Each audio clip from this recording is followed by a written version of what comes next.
This is my constant reminder. Okay. Do you know this book? So it's kind of like if you give a mouse a cookie or the very hungry caterpillar. And I always look at this to remind myself with tech because it's the whole adage, like give an inch, take a mile. So if you let them even in the door, they're just going to keep chomping and chomping and chomping away to take anything that they can. Hello and welcome to another episode of the Mark Groves podcast. Today I have Jessica Elefante.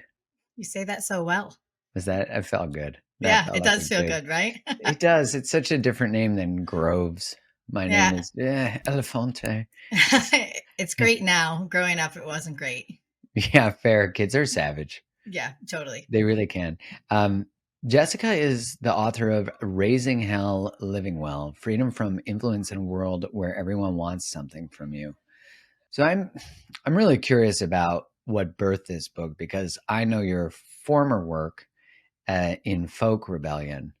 So where does the journey of the seed of the creation of this book begin before you knew it began, I guess? You know, I know when the book actually began. It was my son had come home from a play date. You know, he was at his friend's house and he was using some of their like video equipment, which we don't have in our house. And I talked to him at length about image and likeness on the internet and always being aware of where stuff is going because I'm kind of obsessed with the effects of technology on humanity. And so I said, of course, play, have fun. He was like this little producer having the best time making a ball disappear, like go across, blank screen, switch over.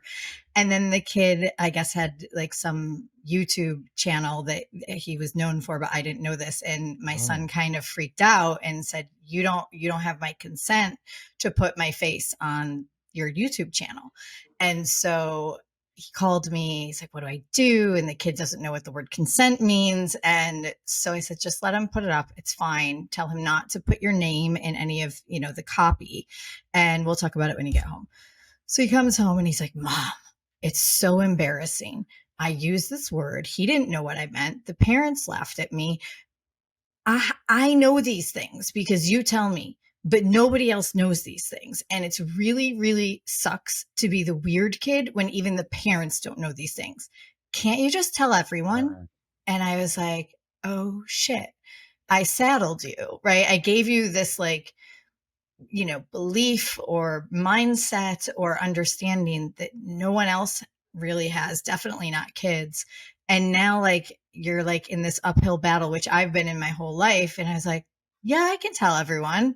And so that's where this book came from. And, from my old work with Folk Rebellion, I had been advocating for, balance and boundaries and mindfulness around technology. I was one of the originals that started back in 2014, but this book is really about a much larger conversation, that it's not just technology itself that we have to become aware of or unhook from, but it's about the culture of influence at large. And so I wrote this for him, and I knew what it was when I was pushing that boulder uphill with Folk Rebellion, and still probably hadn't done the work of understanding the other influences that I was under to behave in the way that I did. I was successful with Folk Rebellion, but at the expense, once again, of my own health and my own mental health and my own relationships, because I was still operating in that sort of like corporate mindset of like, go, go, go and hustle. And yeah, longest answer ever to it was for my son, like 100% for my son. And I'm super proud of it.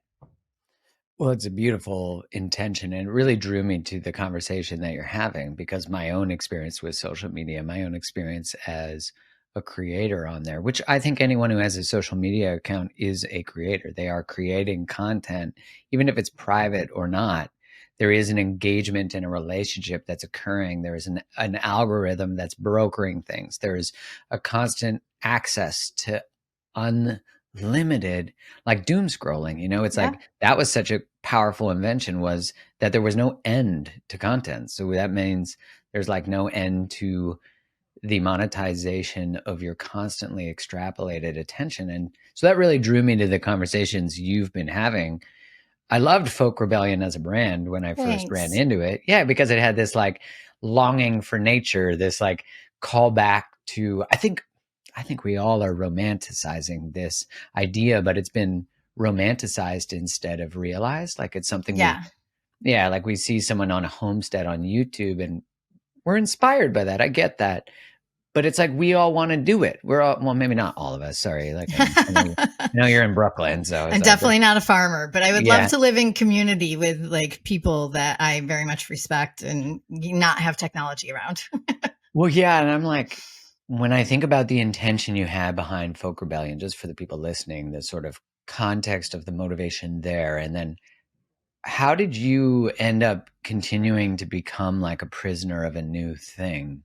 And where was the true realization that even a brand formulated on liberation and returning to nature also had you in back into like a Fall, box in some way? yeah, collapsing on an airport floor in between back to back speaking engagements at, and this is the funny part, the Influence Her conference. So, you Wow. know, my intentions were really true and pure. I burned out from being an early adopter and an overuser of technology, and I was forced to go without all of my devices. My background was in brand strategy, and it just kind of pushed me into this digital world because I happened to just be the right time, the right age, understanding how to utilize like these systems, but also explain it to people in corporate America of why they should put money and pay attention to these things. And so it just happened very naturally. I didn't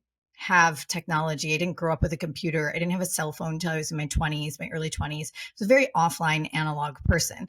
And I became very addicted and unwell, brain fog, malaise, disassociation. My biggest symptom was word recall. Like I couldn't recall a specific, like I would give a presentation at Target, right? Because I was operating on behalf of these brands. So these huge presentations, they'd fly me out there and I couldn't think of the word hanger. And instead I'd say the sticks you put your clothes on. And so that's terrifying. And, you know, by luck or by chance, I figured out that it was the tech and I quit it all and decided to use my evil marketing powers of creating a lifestyle brand because I knew nobody wanted to be told they were scrambling their brain in 2014. We were all hailing, you know, every sort of tech innovation that was coming out. And also, you know, marketing and branding 101 is people don't like scary or topics that make them feel uncomfortable or question their reality. So I decided I'm going to do these cool t-shirts and make it like this countercultural call to arms. And I would just utilize products to get people to even start to question the fact of like this invasiveness of these phones. And it worked really well. People from all over started to reach out, invite me to do talks. I would do corporate retreats. And I loved it. You know, I was able to share these stats that I had studied about what this stuff was actually doing to us, all of this research I had been doing, opening up these conversations for this idea that we can live, you know, better with technology. I was by no means anti-technology. I was just anti the way we were using it at that point in time. And I just ended up recreating the same problem over again, which was now this time in favor of trying to fix the world. You know, I say quotes now because I really thought I could help and change things. And there are many things that I did help, but it was at the expense of my own mental health and wellness because I started to do the exact same things that corporate America and technology had taught me, which is push as hard as you can, be available 24/7. But this time it was in service of something else. And so I didn't choose to stop Folk Rebellion. It was a full folding of the cards of Mhm. everything that could go wrong, going wrong all at once because I had taken my attention and put it into this thing. There's a problem with technology in our world and our society, and it's impacting my children, as opposed to looking at the other problems, which was, you know, the fact that I was under the influence of these cultures to begin with, that I decided not to go to a fancy 4-year college at the very last minute and never got that degree. And maybe I'm like trying to fulfill something else in another way, that I was married and the marriage wasn't healthy. Like, so I just kept pouring myself as artists do into something else, so there was a benefit to that because it did do a lot, and I'm very proud of that work. But I'm in the airport floor of recreating the same monster. I had to stop and figure it out.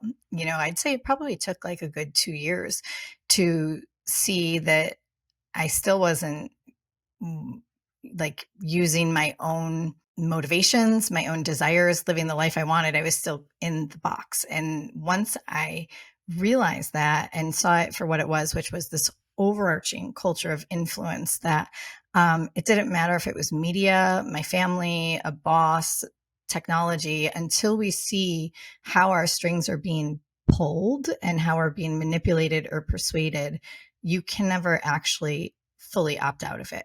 And so that was the big question with this book was, am I going to do the same thing again a third time and follow the carrot, follow the success that other people think that you should have, make the same mistakes? But I'm here today. I feel really good about what I made. I feel really proud at how I put it out into the world. I've been wholly authentically myself, and in conversation with my community, respecting them. I've protected everything that I want to protect. And now, could I probably have sold more books and worked, longer hours and flew more places? Sure. But to what end? I've done that twice already and I didn't want to do it again. That's an interesting reflection too, because having just launched a book, Yes. the Congratulations. thank you, thank you. And there was like this reflection of, okay, well, my wife and I and our son, we could fly to New York, we could fly to all these places and do book launch parties, but is the cost of that from like a familial experience more than like what we see as the perceived benefit? And yeah, it was like I could have worked 24 hours a day during book launch week, which I worked a lot, and I worked a lot for 3 months leading up to it just to prepare for like podcast releases and all the things. But when it came down to actually running events and taking that on too, it felt like I now would have been way past my line of capacity.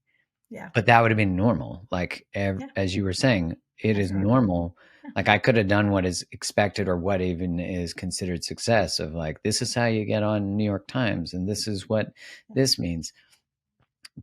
But you could burn yourself completely out, sell more books than anyone else that week and still not make it on the New York Times. Like, Right. Yes. And I know many friends that is the case. Right. And right.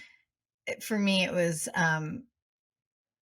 what did success look like to me? And What how was do that? I how do I get there?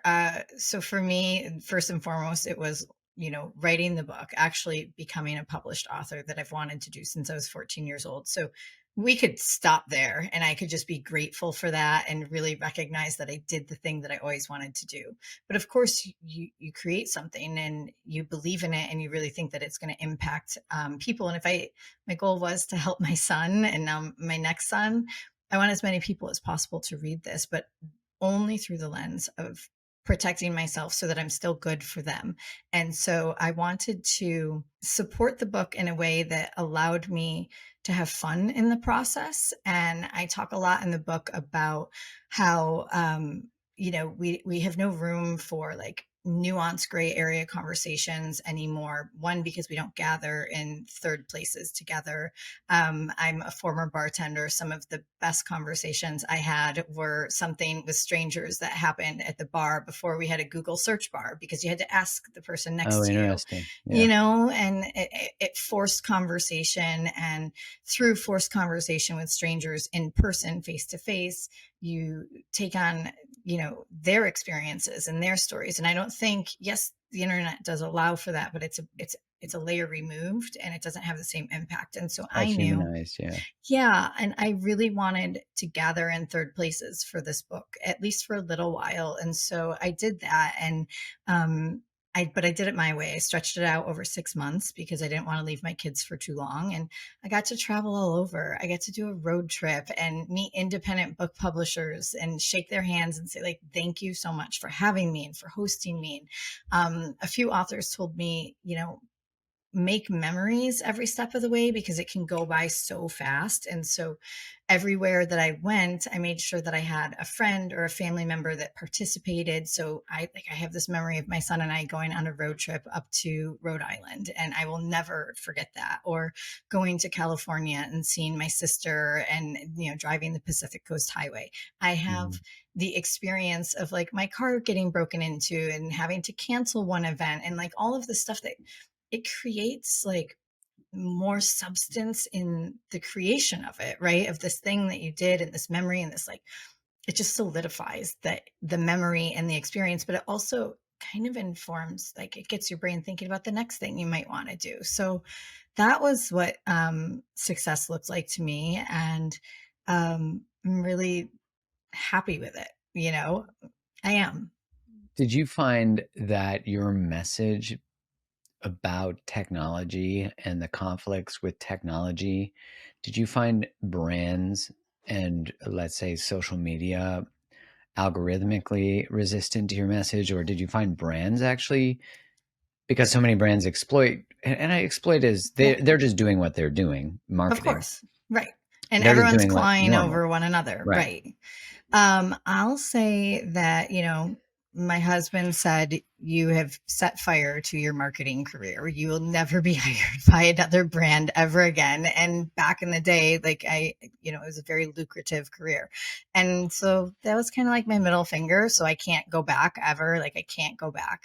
And I think we burn bridges we don't want to go back on anyway. exactly. So that's what this book was. But no, the resistance is actually coming from the marketers themselves. So people who work in marketing and advertising, ha- there's two. There's the ones that stand in front of me and they're like whispering, I do publicity for this, or I do social media for this. And I was like, stop, take yourself off of the cross. We all do it.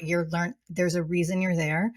Learn everything you can. So someday you can use it for something that inspires you or helps you, whatever cause you're into, but don't, don't just think you're a sellout or it's all for naught. There's something to be learned. Like the only reason I could write this book is because I worked for those brands and I understood how they started to operate.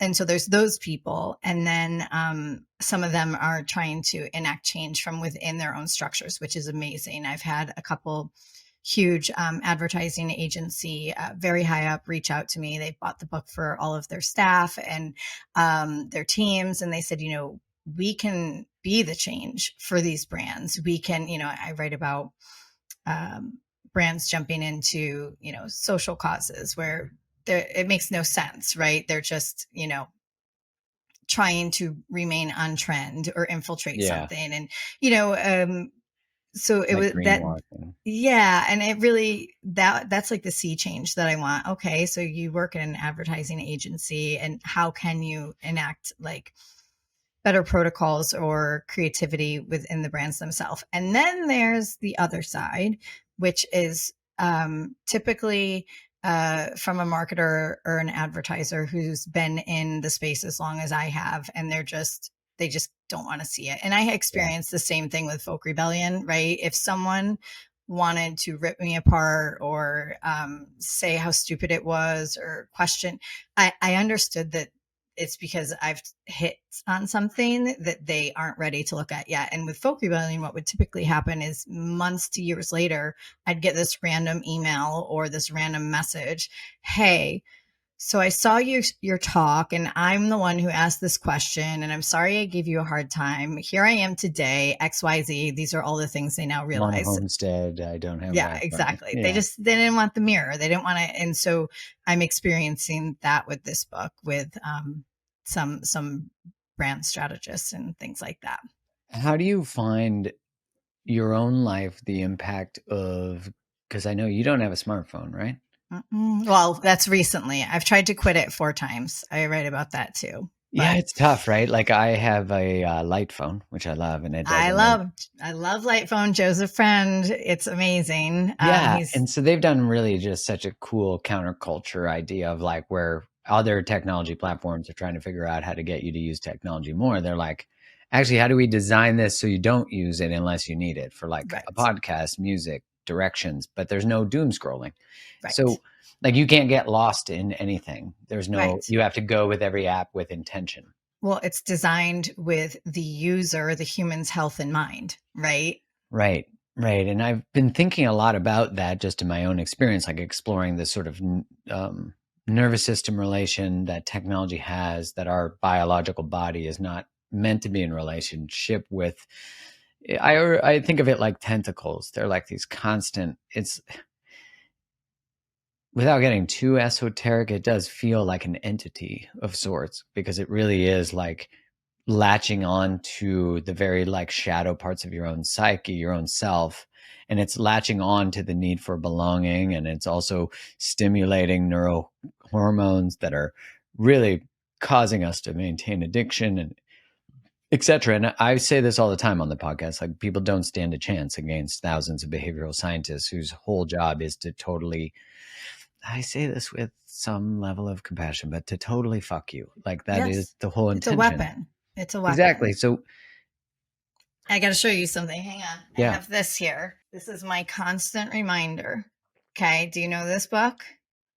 The I Very feel like I have Hungry. another, did that author write other books? Yeah.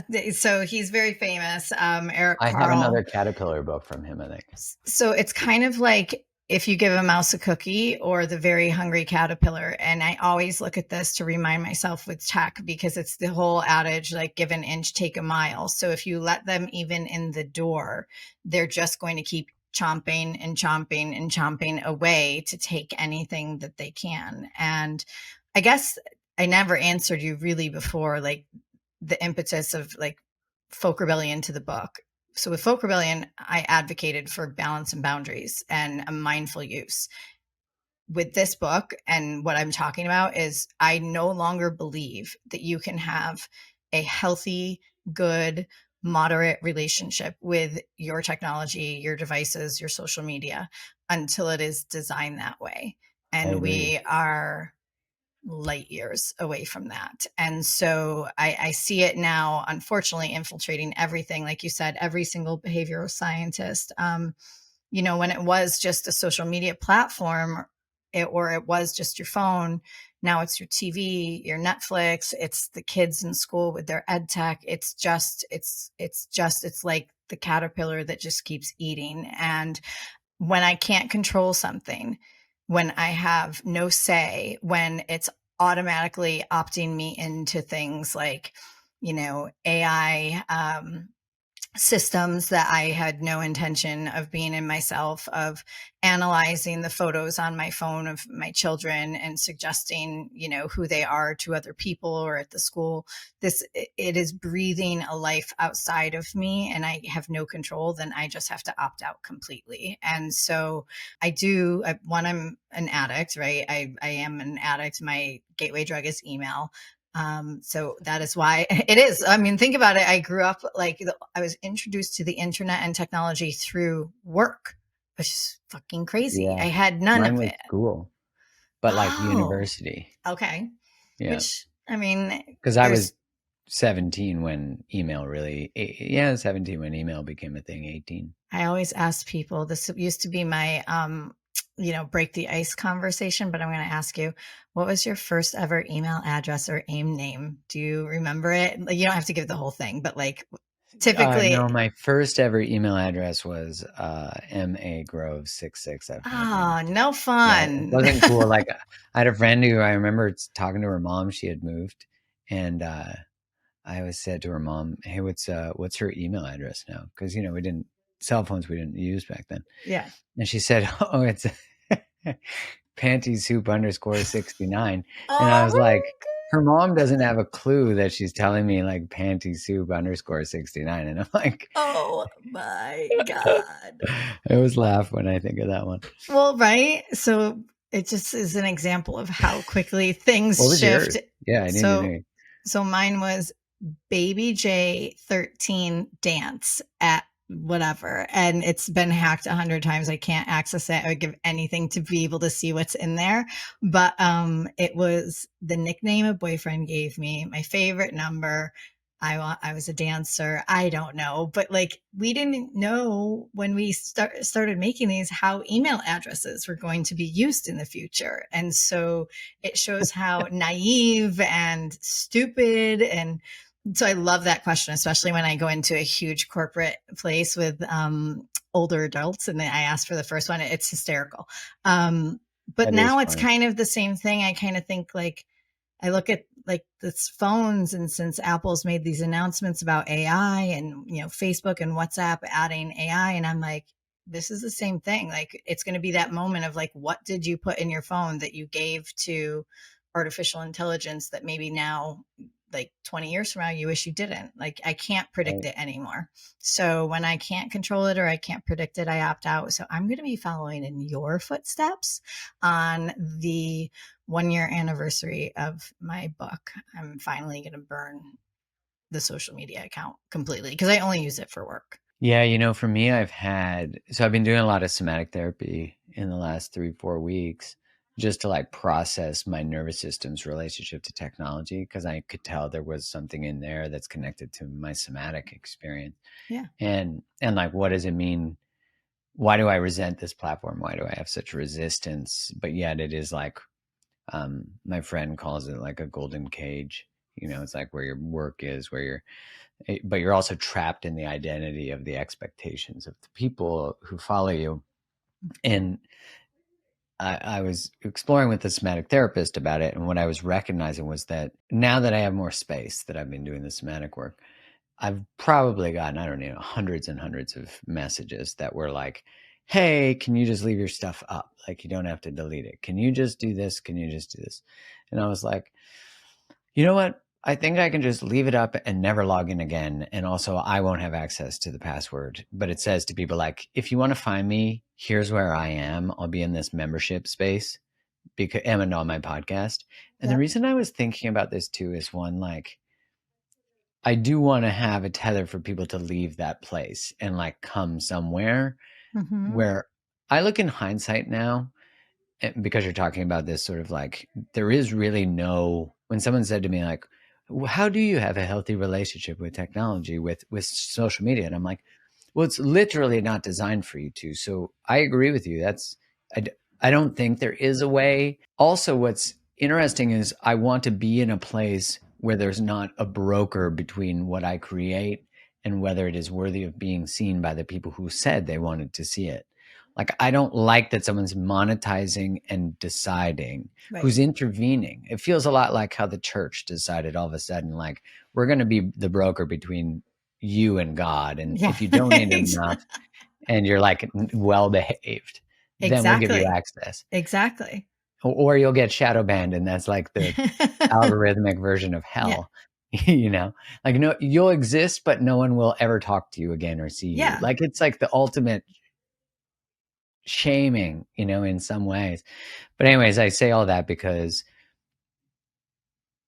people don't realize the impact that has on them. And I'm curious for you, what was the first, because you talked about the brain fog you had, the the memory issues, all that, which I would imagine no doctor was like, it's your phone. So I'm curious, how did you even discover that it was your Oh yeah. phone or technology?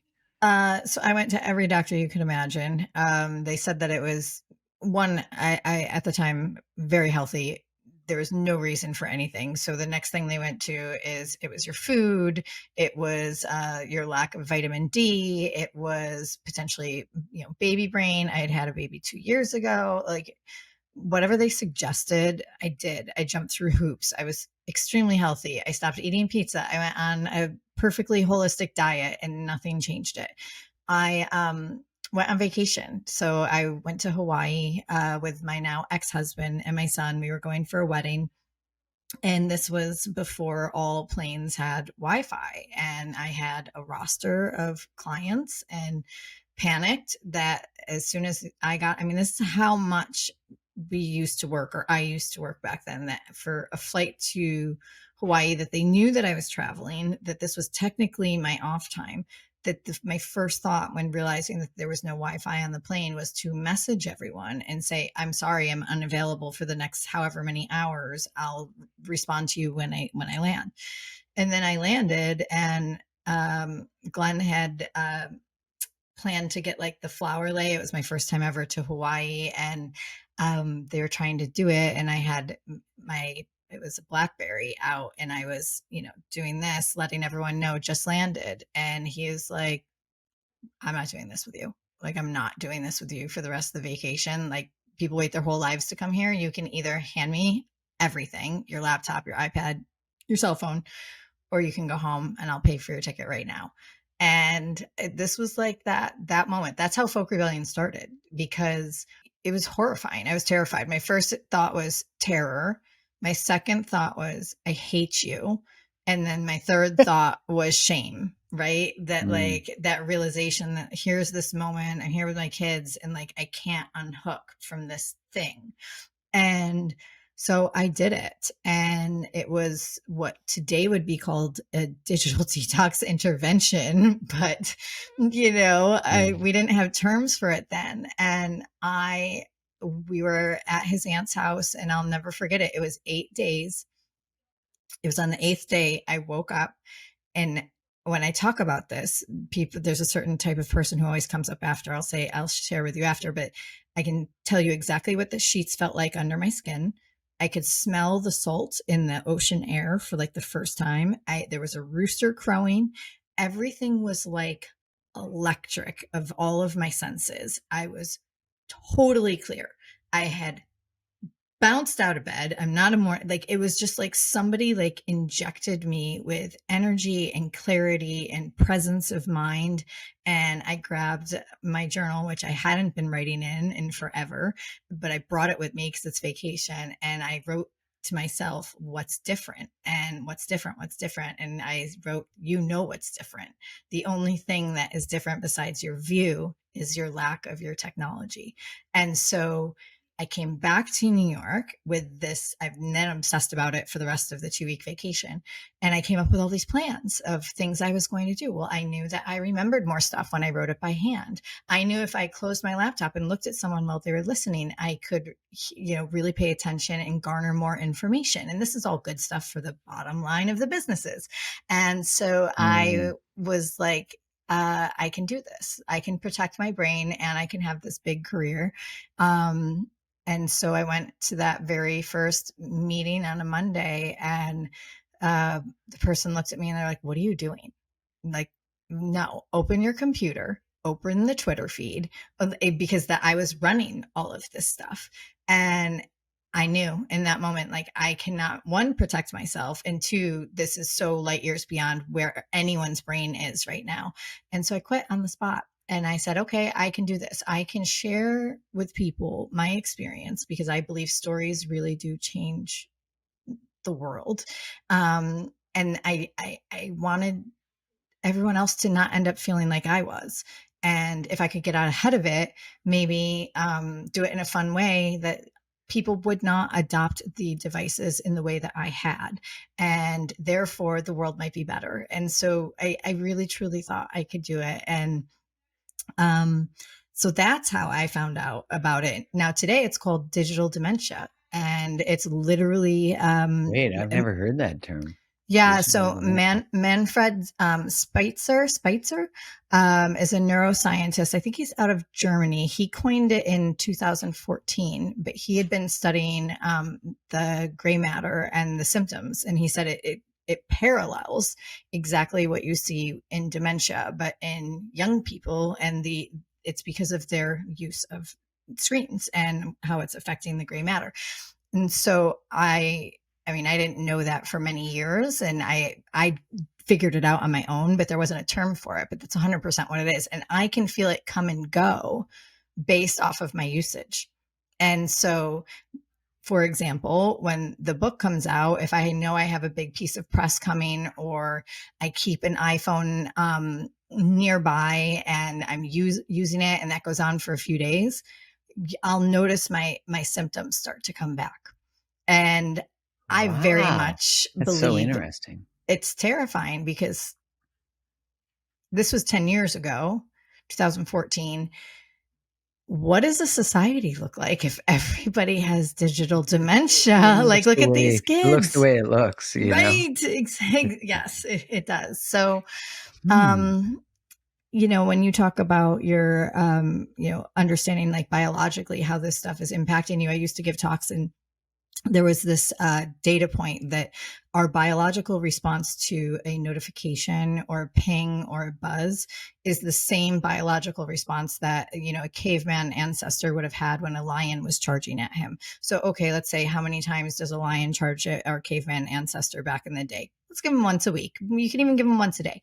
How many lions have charged at you if you have your phone nearby by the time you've had your morning coffee? So no wonder we have such a sick, right? We are unwell because, one, of the content we're consuming and the addiction, but also because of the stress response. So yeah, I'm a big black dark cloud, but I actually am hopeful for the first time, because I people are sick of it. They are sick of it. And there's going to be different people on the spectrum, right? Those that are Hmm. totally sick of it, those that are like, wait, what are you doing? And those that are like in the system of, they can't ever look at it.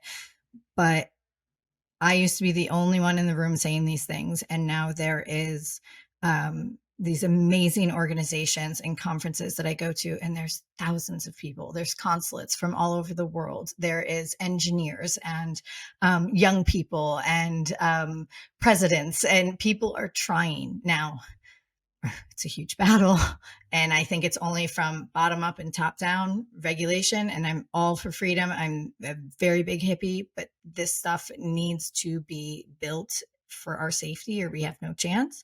And education on what's actually happening to our bodies and our minds, to the Wow. people. Yeah, it's profound because, you think of when we look back at social media, we'll see it as the cigarettes of this past Exactly. generation, and uh, it, Jonathan Haidt's work, at least, is popularizing the Yes. conversation about anxiety, and his new book, Generation Anxiety, I think, has been at the top of the New Yes. York Times for the whole time it's been out for. I think Yep. it's maybe a month, 3 weeks, but Month. Yeah, yeah, about a month. Yep. yeah. And so, I was really drawn to his work with Coddling of the American Mind. It's still, Same. I would say, one of my favorite reads of the last 5 years. That drew me to Agreed. people like Lenore Skenazy, people like She you. blurbed my book.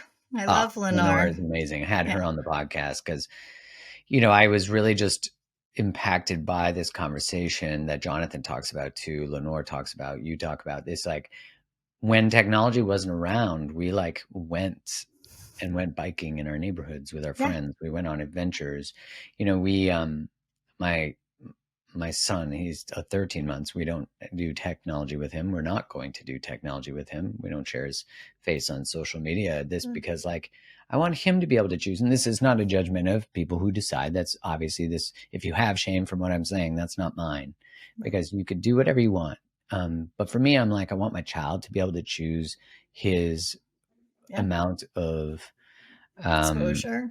yes, exactly. And he gets to decide that. I don't get to decide that for him. And the people who we're really close with, we can text or like create a close friend section of social media. But a kid could sit down, and my son does this. We sit in the park, and he could play with a shovel in the sand, or like with a twig in the sand, for a long time. And Yes. I'm laughing because yes. yeah, and I think, like, again, I know there are circumstantial reasons that people use iPads with their Yeah, kids and of things like course. that. Again, none of this is a judgment. If anything, this is the recognition that we lack the social support and familial support to be able to give mothers a break, fathers a break, parents a break, people a break. 1000%. Right. So it's like we want to feel shame because we give our kid an iPad, where I would just say the kid getting the iPad is a symptom of the lack of social support for that person. And so, Right. but these systems are just overlaid because, it's like the education system, food, you look at all the breakdown. Influences. Yes. Yeah, influences. Like, you look at all of the influences of all these things that have been occurring, and they're all just magnified by this younger generation, where it's not like, we don't want to look at things that are causing immense amounts of anxiety, immense amounts of things like gender dysphoria, immense amounts of things like um, autism. Like, again, saying it just definitely is not these things, to me, is just actually not entering these spaces. We just don't want those things to be true. And the science is not settled. That's a load of bullshit. That's a line that's used so that we don't enter the dialogue on things. And we call everyone a fucking conspiracy theorist. We call everyone an anti whatever. Mm-hmm. But I'm like, these are real canaries in the coal mine. Actually, I would say your conversation is the canary in the coal mine. Jonathan Haidt's conversation is the canary in the coal mine. Yeah. My conversation as a creator, I'm not the only one who said, I've gotten exhausted. I've burnt out. I don't know why. Here's my exploration of this. There's many who are saying that, but it's like Yes. the canary in the coal mine, the miners dying is all of these other issues, which are like the growth curve of all of these challenges, which is of course leading to insulin resistance, type 2 diabetes, same in young kids, obesity. It's like, it's all part of the same complexity. Yes. Yes. It all ladders up or filters into the one thing. I was just talking to my friend a little while ago, and I'm a part of a group called Mothers Against Media Addiction that's in very early phases. Mama, founded by Julie Scalfo, who also colleagues with Jonathan Haidt, and just doing amazing work. And so I jumped in. I was like, whatever you need, I want to help. And so my friend is actually launching a chapter in Pennsylvania, and she was talking to me about this Sephora trend with Yeah, I've seen this, um, but explain it. so basically, this was through her friend's daughter. They were at dinner somewhere, and she had received a notification. She had a phone. She was 9 years old. Received a push notification from Sephora that so and so YouTube celebrity was going to be at the mall nearby. So now it's the GPS, right? Um, at this time in a few hours, and that this young girl, was, and my friend's like, I don't get it. What's the obsession with Sephora? And I was like, what do you mean? It was like, they're on, if she has a phone, she's likely on either TikTok or Snapchat or Instagram. And these beauty brands, everything blurs now, right? So the beauty brands are paying the creators to create content that is then marketed at these young children who they don't realize it's advertising because they're 9, and it's just following them and literally directing them to the mall that is in their hometown. And so she said it ruined the whole afternoon because the mother wouldn't commit to that she was going to take them to Sephora, and they ended up having to leave dinner early to get to Sephora before it closed. And she said, is this like the Stanley Cup thing? And I said, yes. I said, what's happened is through Snapchat and TikTok, I talk about it in the book. I call it like the 4 C's. So there's capitalism, commercialization, commodification, consumerism. And I said, this one is an example of where a business has decided to expand their consumer base. And the way that you do that is you create a new product for a new consumer, or you expand to a younger or a different consumer within your existing space. And so these social media platforms have allowed, and through the creators, it's one feeds the other, right? It's like that beast that eats itself, of like, now you have 8, 9, 10-year-old girls, 11, 12, who have been given phones, who are on social media. Their favorite creators are serving them advertising for Sephora around anti-aging. And so they're flooding the stores. If you go to the Sephora here in Brooklyn, it is packed with preteens, and it's very specifically like 8 to 12. And so I believe that they have literally just made an absolute run of it, of like expanding into this consumer base children while they still can before it gets cut off. And then what does that feed into when they're 13, 14, and 15? You've analyzed yourself, you've told yourself, or the brand has told you that you have to not age, which is literally humanly impossible. you're about to go through, like, right? So I see this and my friend's like, God, it's all so much, like, what, how do you control it? I go, the only way you can control it is to not be a part of it. Like, that is my The only only way, opt answer. out, opt Opt out. out. Yeah. It's interesting. So when I was in pharma, I did a part of my career in dermatology. And so I would go call on these dermatologists. And I remember always, like, in the dermatology offices, the ones that did all the, like, things, right? All Mm-hmm. the interventions of youth, quote unquote youth. Yeah. I would notice that there would often be, like, clients going in, women who were, let's say, 22, 24. And I remember thinking then, this is like 2011, Oh, wow. Okay. 2010. Okay. And I remember thinking, like, you're getting injections now at like 22. And one of the Preventative. marketing, what's that? Preventative, right? Right. And one of the marketing messages from a billboard that I saw from one of the plastic surgeon dermatology people was start now, stay the same age. And I remember thinking how fucking toxic that it pissed Right. me off when I saw it. But then this is 2010. So I'm like, then looking at it, might have even been, yeah, it was around then. And I remember then looking at at one of the young girls, and I was thinking, like, you're doing this stuff now, like there's no end, like you are a customer for life, because now you've been taught that. And I think all this has to do with, like, the rejection of aging, the fear of death, which then I think that if you reject aging, you reject wisdom, like you reject the wisdom that is inherent with age, I because like you're actually that. resistant to You're what trying you've to stay earned. stuck. Right. You're trying to stay Exactly. stuck at a certain age. Yeah, and then there's, like, you devalue your own value as you age, so then you're going to participate in choices that continue to maintain that your value is in your youth.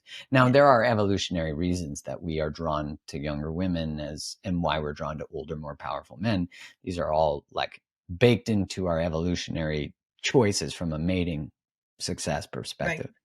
So there's that to add to it, but we have a prefrontal cortex, so at least we can now say, okay, but you can be drawn to someone and not choose to bang them. You can be drawn to something and choose not to Yes. participate in it. Like, again, I don't shame anyone's choices. I don't care if someone Botoxes their stuff. But what I think is interesting is I don't think nothing's free. So the engagement in the behavior often, I'm not going to say always, but it often then reinforces this, like, Right. when is enough ever enough? And you see this, there's, like, and again, not a judgment. I actually have so much compassion for that. I am a male and I've participated in the systems of mate selection that make women want to desire this. So I get it. Yeah. But it's like, you see all these women who look the same, who all have, like, too many lip injections and too many, and you're like, there's, like, an inability to see their own, like, that they've gone too far.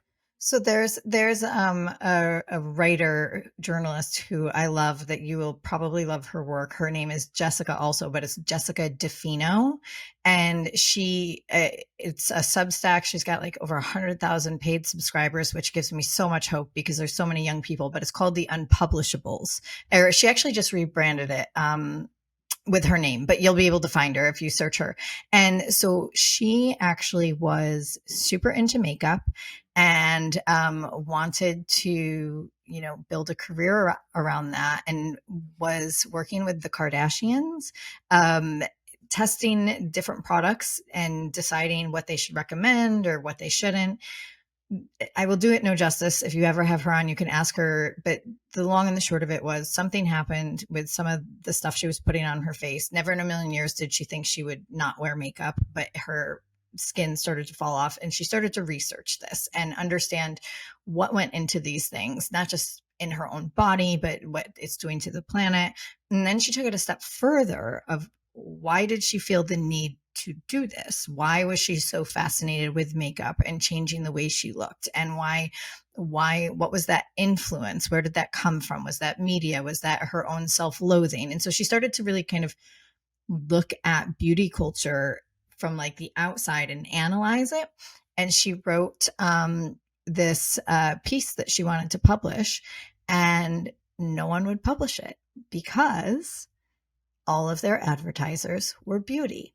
And so she named Fucking her Substack the unpublishables, and it Oh, that's became one good. of the most popular Substacks. And today, I mean, her work is incredible, and she's very concerned about what's happening in Sephora with the tweens, because as we just discussed, it's everywhere and it's infiltrating everything. And I would say, she would be a great person for you to talk to, because she's done her own work, like personally, to figure out why she felt that way, of what those cultural influences were, but also then is really turning a hard like lens at the industry and the whole entire beauty industry. And it's really kind of been fascinating. And her biggest fan base is, or followers or readers are, young girls. And I'm very hopeful for that, because the more you understand how these entities operate, I think, and that's kind of what I've done with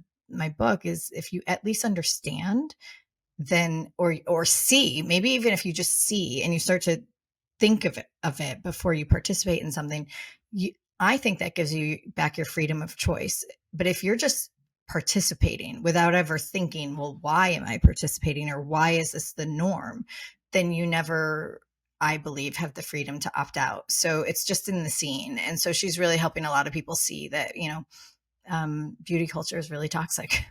Youth culture is really toxic. And it's so pervasive, and it's so like young people don't have the ability to discern these things. This is why they're not allowed to Yes. drink or get tattoos or vote or go sign up for the military. Like there's a Yeah. reason we make these rules that, I think we're trying to negotiate with for to not hurt anyone's feelings, and that's again like we have this clear mental health issue that's happening in the levels of anxiety just for that in young people. And I know Jonathan talks about how if you were to design the perfect weapon for girls, it would be social media because Of of course. how young girls and women use social bonds to actually like punish behavior and celebrate Yes. behavior. And it's Yep. like, wow, that's, I'd never thought of that as being like, well, no wonder it has such a disproportionate impact on young girls. Yeah, and it is definitely, in terms of social media, it is very heavy in the anxiety and depression for girls. I mean, in his book he shows the boys definitely feel it too. But what I notice with the young men is that, or the young boys, theirs is more around video games, which are now just another form of social media with the chats and the Yeah. clouds and everyone connecting. And it's the content that they're consuming, and um, the people who are kind of coming for them. So where the girls, it's like they're attacking one another, or participating in um, beauty culture and comparison analysis. With the boys, it's more like outside entities trying to create a bond in some way to It's so dark. exploit them. It's really dark. Yeah, no, I worked in a biker bar. I used to wear leather chaps, and I could blow 10 feet of flames out of my mouth while standing on top of the bar. I would much rather drop my kid off at 9 years old to spend an evening in that bar than let him go on the internet. I don't know who said this, but I saw a clip where it said, when you give a smartphone to a kid, you're not giving your kid access to the world. You're giving the world access to your kid.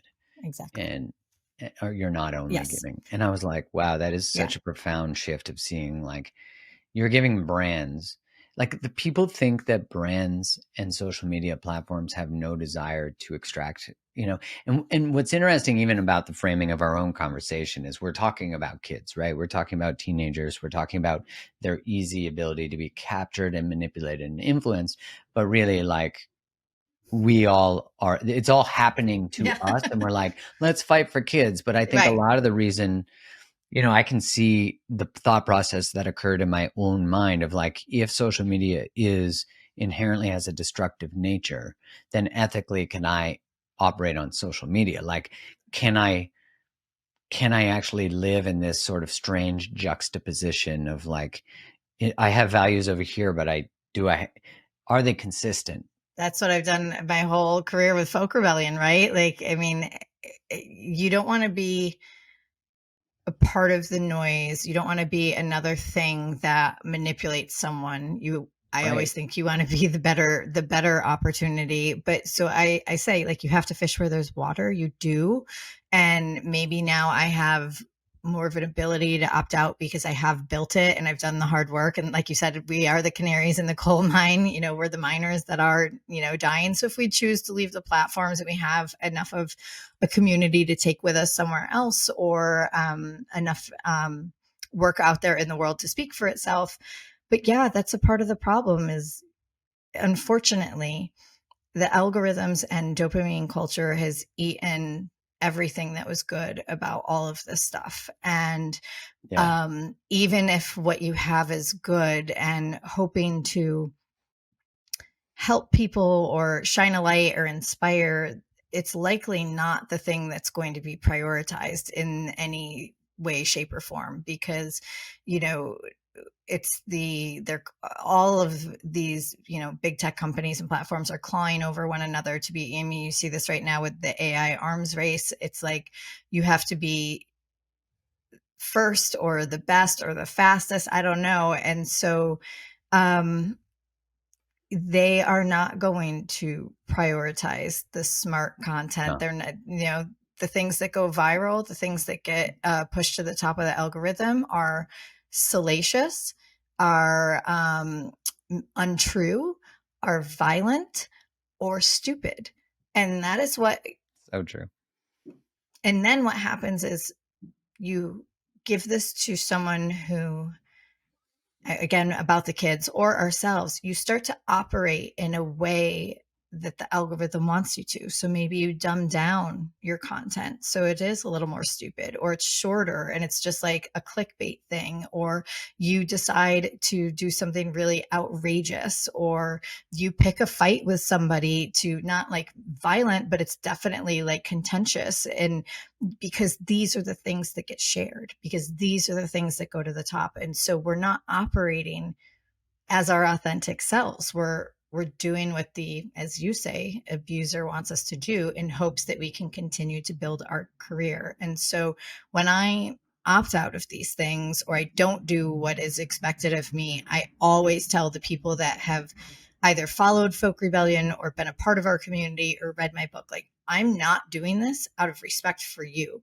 And if I'm moving this, it's out of, because I no longer feel that this is a good place for you, or I don't feel my content is representative of um, anything that's going to help you. And so I don't really know what the future looks like for me. We'll see. But it's a gamble I'm willing to take right now. And I used to talk about, like, not building your business on the back of a digital giant that's going to turn around and bite you. And um, would I love to send carrier pigeon and smoke signals into the world and everyone reads my book? Sure. I understand we have businesses to run, but um, just think about that. Like, when you go and decide whatever it is you're going to do, like those four things, like salacious, untrue, dumbed down, violent, right? And Hmm.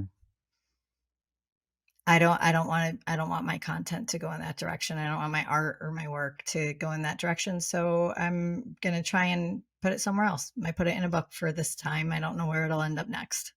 Yeah, I love and appreciate that because there's a living the question.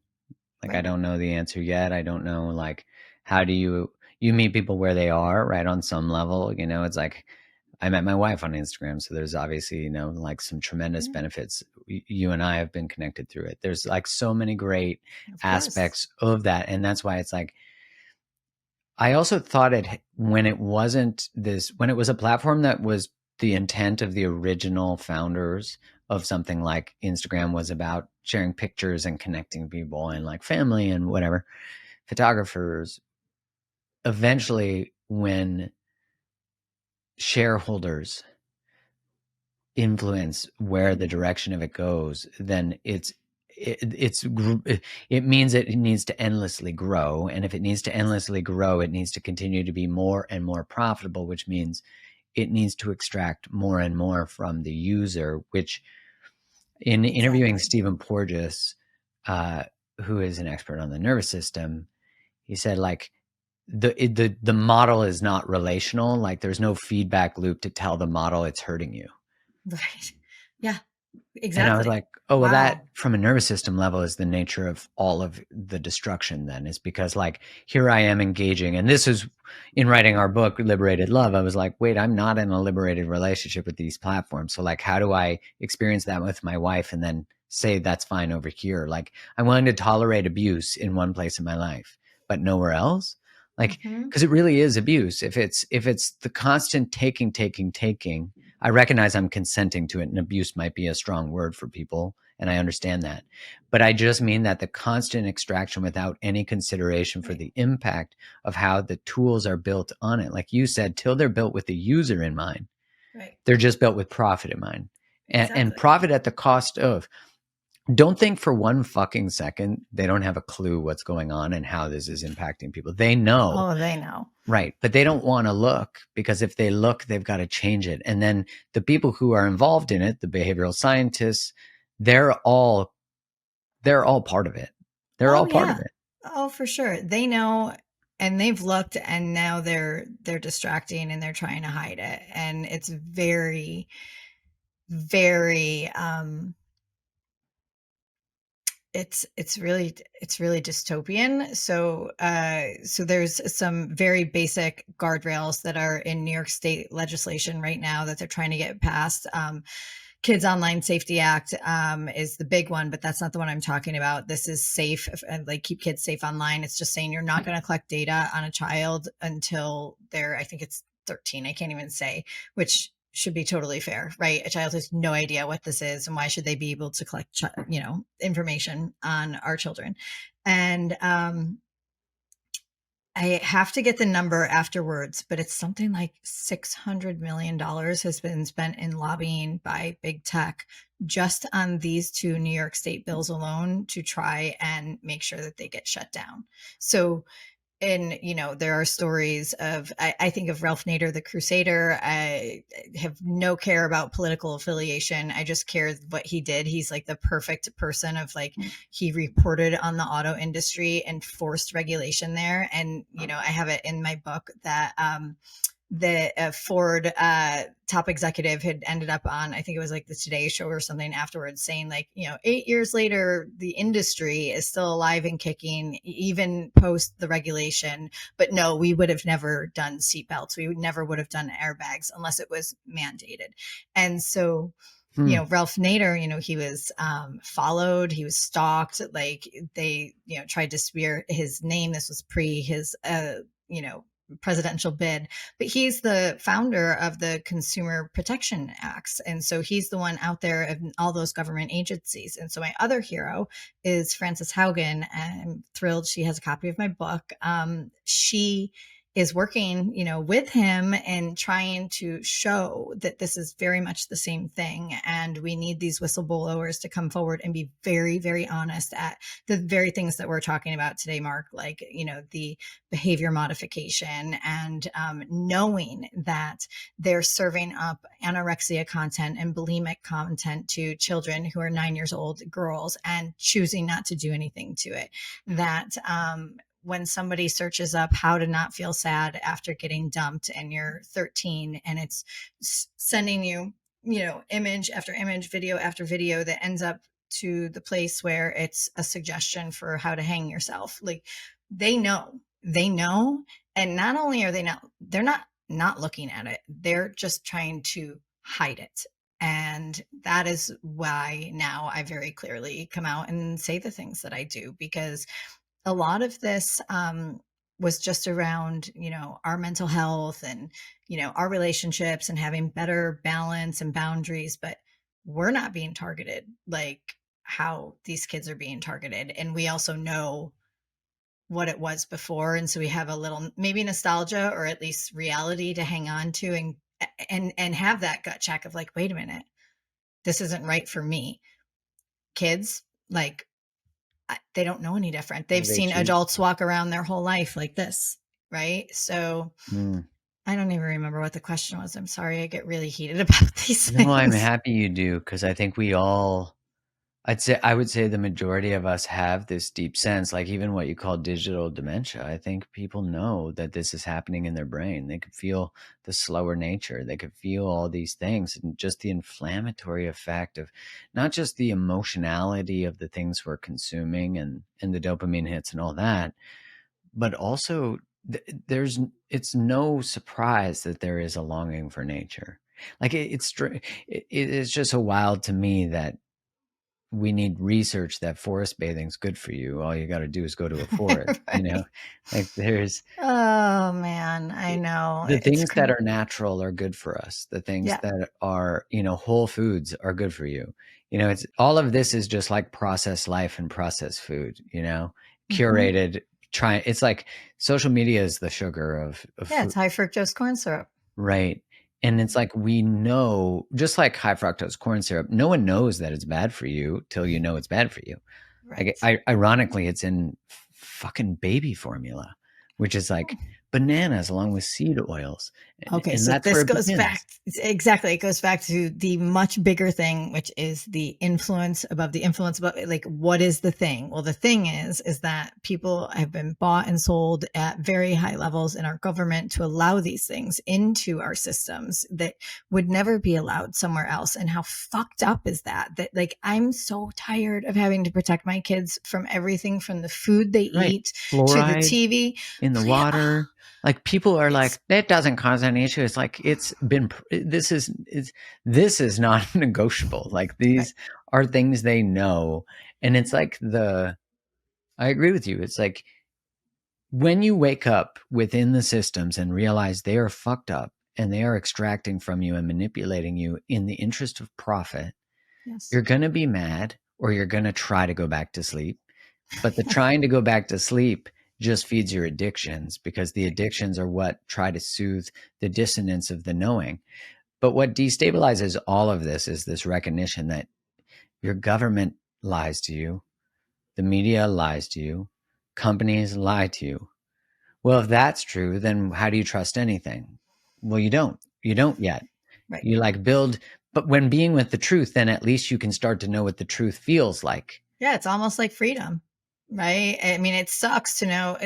People will say that's one of the challenges. Well, I can't go about my life and be a skeptic of everything. And, how does that feel to live like that? And I was like, it's not actually bad. It's not this huge heavy lifting process. I just have the thought every single time something new or something is said or something. I'm like, I wonder where that came from. I wonder who benefits from the other side of that. Oh, okay, I can see how that. I mean, I have a young son that has a very serious heart defect that we are going through the medical process with him. And thank God he's doing really, really well. But even in things of like standard of care, right? Oh, we don't feed these children before this surgery when they're infants. Why? Well, because sometime in 1981 when this was invented, we decided that was the best case. Great. Do you have different research for, now we know that they're surviving and, how do they Mm-hmm. thrive? Can we Right. feed them? I don't, right. Or, that someone may not make a recommendation because it might send you to a different hospital, right? Because they don't do that there. And you kind of Right. have Profit to, driven systems. yeah, or right. So, and my husband will say, well, why wouldn't they offer this? Why wouldn't they say that? And I said, well, because they want to be able to say that they have a 99% success rate of, this procedure that he has to have done, which they do, and which I know it would be successful. But I also know that in potentially doing it this way, it would shorten his lifespan in the future without having considered these other things. And my husband, I love him and I hope he doesn't listen to this, but he's like, but I don't understand why. And I was like, because the influence behind them is that they need to have the surgery happen here and have it be a success. But if you add in this other variable, maybe it wouldn't be a home run. There's a risk there, even though that risk might be better for our kid. And so I don't know. It's like, I don't know. They're like special glasses you just put on. Like that's what I said. Oh My yeah. goal with the book is like, you just put the glasses on and then it's not hard. I ruined everything for my mom. That's what she told me after she read my book. Oh my gosh, I should give it to my parents. She goes, you ruined it. You ruined everything. I can't watch TV. I can't do this. This one's telling me this. This one's in bed with this one. I know this one. It's all bullshit. And I was like, hi, Mom. Welcome. It is, but it's so liberating because then Yeah. when information is presented to you, you're able to be like, you don't just take it as fact, Right. Especially from positions of authority, quote unquote, organizational bodies. I don't fucking trust a lot of that because a lot of the positions they're funded, and Yes. like when I broke my leg when I was 25, I had a closed fracture, which means the bone didn't come out. It was a clean, like a simple fracture just across the shin. And they ended up putting an IM nail. It's called an intermedullary nail into my tibia. My brother Now, had the same thing. oh, you did? Mm-hmm. Yeah, and so my fracture, for people who are familiar with it, would have been considered like a boot top fracture that people get skiing, but it was from soccer. Anyways, would have been very simple to cast. The history of IM nails is from the war, but when I got the surgery, I ended up getting a fat embolism in my lung because when they put the rod in, it pushes the bone marrow out, and then that showers. It's called fat showering. It goes through your body. Anyways, I ended up getting an embolism. They told me it was around 40% fatal. And so I'm like, when I get out of the hospital, I'm like, why did I get an IM nail? Like, that makes no sense. The other person who broke their leg in the tackle that we did together, we both broke our legs. He didn't get an IM nail. So I'm like, so we had different surgeons. And I was like, we had pretty similar fractures. But I was thinking to myself, like, I didn't need the intervention I got, especially because they had to cut open my patella tendon. There was so much extra trauma added to my leg. They could have just casted it and called it a day. But when you know that a rep calls on those surgeons, that those surgeons have access to specific products, I was like, shit, I need to meet this rep. Like, this rep's good, like whoever they are. But that was like one layer of, I mean, I've had a cardiac surgeon on here talking about, and it's now one of my most popular episodes about Really? the truth about heart disease, because like so much of what he was taught was not actually true. I had Kelly Brogan on. She talked about, psychiatric issues and her great book called A Mind of Your Own. And so it's like all these people who are within the system wake up within the system. When I was a pharmaceutical rep, I started to wake up within the system. And then I realized I was part of the system. Like, I was part of the programming that would go around and program people and like defend the positions. Yeah. Like you in branding and you in marketing. Right. Yep. And so it's like my father-in-law did say to me, like, at least don't go around being vigilant about everything so you can relax a little bit in the world. Yeah. And I was like, yeah, okay, that's good feedback. like what's it like to not trust anything? And I'm like, I think it's probably the same as trusting everything and then paying the price. There's Yes. just a different cost instead of I mean, listen, they say ignorance is bliss for sure, for a reason. And sometimes I do feel envious of the fact that like everything I see, and I think everything is heightened because of social media and technology and where we are, right? That everything feels more because it is more. There are moments of that, but they're really few and far between. If Right. anything, I love that I know, and I love that I'm teaching my kids to know. And it it's the only thing that makes me actually feel like I do have any sort of sense of autonomy and choice in how I live my life is by the knowing. And maybe I think I have this question at the end of this book, like, are there other places in the world that their systems are set up to actually, take care of the people who live there or support them or help them. I'm a mom.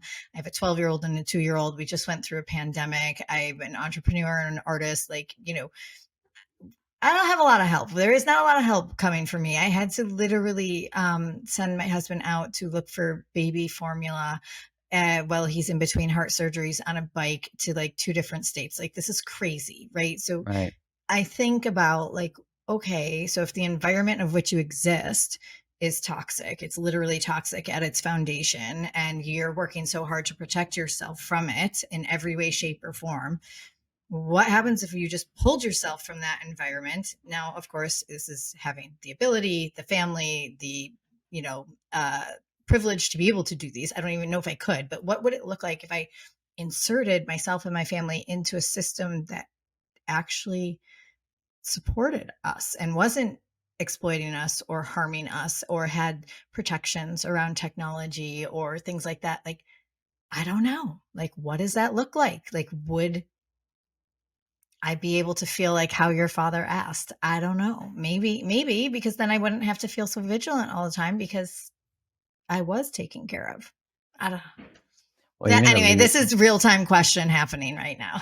Well, no, they're good questions. And, how the way to liberate yourself from the system is usually through the system, right? Is like through using the system as a way to then generate really enough income to be able to opt out. Because to opt out, you have to, and I was talking to this entrepreneurial coach who said, like, regardless of how you feel about money doesn't care how you feel about it. Like, you're not going to change the system from the bottom of the system.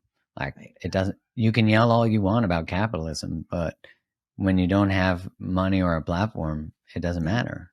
Like, no, make it money, doesn't. liberate yourself, and then you're actually free to choose Right. because you're not under anyone's thumb. And I'm like, it's like such an interesting truth because it is reality at this It point. is. There's no way, is universal basic income going to liberate anyone? No, because you're still under the thumb of having, first off, you're being infantilized by the government. So they're parentifying themselves. And then they're going to require your compliance to continue to get paid so you can survive. So again, you're like not actually free to share how you Right. truly feel about things. It's like more of it's just creating codependent dynamics. Yeah, it's just another whole problem. Unless, and then it's like, well, then do we just go build the utopia ourselves? But I don't want to be a cult leader, you know? It's like, Definitely not. I want nothing to. Then you end up like no, Osho owning Bentleys and doing opiates or whatever he did. And we no, end up on a thanks. documentary with no film because no one had technology there. So at least there's That's that. right. Um, That's I love funny. this conversation, and I think it's such a timely conversation. I'm so happy that you're having it. I'm so happy that you wrote this book. I'm so happy that you continue um, to answer the calls of your pains, Thank and you. and I'm your so happy for yeah the internet introducing us, truly. And like that's the yeah thing me is it too. is good for certain things, but I do like to take them offline as soon as possible. And so if you're ever in New York, I want to, see Yeah, you I love and that. give you a face-to-face hug and talk more about the state of the world I because it's always agree. good to like talk to people like when you started naming the people that you've had on and I can see um you're very much a like-minded person in the terms of like don't tell me what to do, like don't tell me what to do. Yeah, I don't. I just don't. If you're going to tell me what to do, don't shame me for questioning the Right, validity of it, right. Because I'm like, wait, I'm allowed to question you. And the more Yes. you don't want me to question you, the more I don't trust you, Yes. which is really the nature of the Hmm. world right now is like, let's shame any curiosity. Fuck No, that. I will not no. co create a world like that. I would never create a relationship like that. It's abusive, it's Hmm. manipulative. And it's Hmm. like, all right, well, technology, like any tool, is how we use it. But I think inevitably what you said about social media, I think we all need to listen to and hear is that it is not designed for you to have a balanced relationship. So Yeah. I think I'm into people exploring what works for them and then sharing those tips because I think that maybe there is a way. I don't know. You I know, don't know it yet. yeah, key, and I think part of your exploring and sharing it with people is helpful because there is no absolutes, right? And here's the thing, you may decide something and 2 years later change your mind, and that's okay. Right. And I think that that's people need to understand that, right? Like everything in life is an experiment. Well, and everyone who's been exposed to my thought about leaving Instagram, I would say 99% of people are like, oh my God, I don't want to be on there. Or like, it's really Yeah, impacted me. it's giving them permission to even Yeah. think twice about it. Well, Jessica, it's such a pleasure. I'm curious for everyone listening, where can they go buy your book and listen to your book, either? Yeah. Anywhere books are sold. Obviously, I'm a big fan of supporting indie bookstores. But you can find Raising Hell Living Well online or in person. And I ironically do have that social media platform that I'm not on a lot. It's you can find me at Folk Rebellion, and then I have a Substack like every other writer called Modern Bullshit. Perfect. That's amazing. Well, we'll put all the links in the show notes, everyone. Thank you so much for being here. So No, this was appreciate you. awesome. I actually want to talk to you again in the future. I just want to follow the whole journey. So I think what same. you're doing is really empowering, and I was so happy. And the whole reason we connected is because all of your people started to send your video to me saying, "Have you seen this? Have you seen this? Have you seen this?" I was like, "Yes, Oh, come that's to the so dark awesome. side." Yeah, I will So take it. I'll take it. Lights out. yeah, people are definitely ready for this conversation. So Oh, I thanks. love it. Yeah, no, thanks for having it with me. And for all of you listening or watching, make sure you hit subscribe so you don't miss any more episodes. And if you're watching on YouTube, hit the like button and subscribe. Thanks so much, Jessica. Thank you, Mark.